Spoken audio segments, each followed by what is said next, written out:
അടുത്ത സുഹൃത്താണല്ലോ ആന്റണി പെരുമ്പാവൂർ. അതെ. അപ്പൊ ഇന്ന് ഒരു പോസ്റ്റർ ഇറക്കിയിട്ടുണ്ടായിരുന്നു, 50 ദിവസം കൂടിയേ ഉള്ളൂ ഇനി ദൃശ്യം 3 എന്ന്. അതെ. അദ്ദേഹത്തെ പറ്റി ദൃശ്യം 3യോട് ചോദിക്കാറുണ്ടോ? 3യെ പറ്റി ചോദിക്കാറുണ്ടോ? അദ്ദേഹം ദൃശ്യം 3യെ പറ്റി വളരെ പോസിറ്റീവായിട്ടാണ്, കോൺഫിഡന്റ് ആയിട്ടാണ് പറയുന്നത്. പിന്നെ പുള്ളിയുടെ കഴിവും പുള്ളിയുടെ അധ്വാനവും പുള്ളി ലാലേട്ടനെ പോലെ അല്ല ഡിസിപ്ലിൻഡാണ് പുള്ളി പറയുന്ന സമയത്ത് ഓടി ചെല്ലും.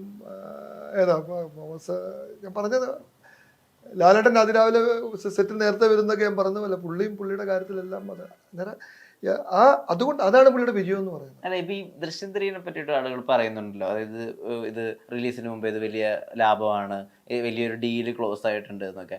ഇത് സത്യാവസ്ഥയാണോ? ഇത് ആന്റണി പെരുമ്പാവൂർ സംസാരിക്കാറുണ്ടോ? ആയിരിക്കും. കാരണം ഞാൻ ഒരു പരിധിക്ക് അപ്പുറം ചോദിച്ചിട്ടില്ല. ദൃശ്യം 3യുടെ കാര്യത്തിൽ പുള്ളിക്ക് ഒരു ടെൻഷനും മുഖത്ത് കണ്ടിട്ടില്ല, വർത്തമാനത്തിലും കണ്ടിട്ടില്ല. എമ്പുരാന്റെ ദിവസങ്ങളിലൊക്കെ പുള്ളിയുടെ മുഖത്തെ ടെൻഷൻ ഞാൻ വളരെ കണ്ടാണ്. ഞാൻ എൻ്റെ വീട്ടിൽ എൻ്റെ ഭാര്യയോടും പിള്ളേരോടും പുള്ളിക്ക് വേണ്ടി പ്രാർത്ഥിക്കണം എന്ന് വരെ പറഞ്ഞു. കാരണം എനിക്ക് പേടിയായിരുന്നു പുള്ളിക്ക് വല്ല അറ്റാക്കും ബില്ലും വരുമോ. പിന്നെ പുള്ളിയുടെ മുഖം ഞാൻ ദൂരെ ഇരുന്നല്ലേ കാണുന്നത്, ഇവിടെ ഇന്ത്യയിൽ ഇരുന്നല്ലോ കാണുന്നത്. ഫോൺ വിളിച്ച പുള്ളി ആരുടെയും ഫോൺ എടുക്കുന്നില്ലായിരുന്നു. അന്നേരം ആ ഒരു അവസ്ഥയിലല്ല പുള്ളിയോട് സംസാരിക്കുമ്പോൾ. പുള്ളി വളരെ കോൺഫിഡൻ്റ് ആണ്.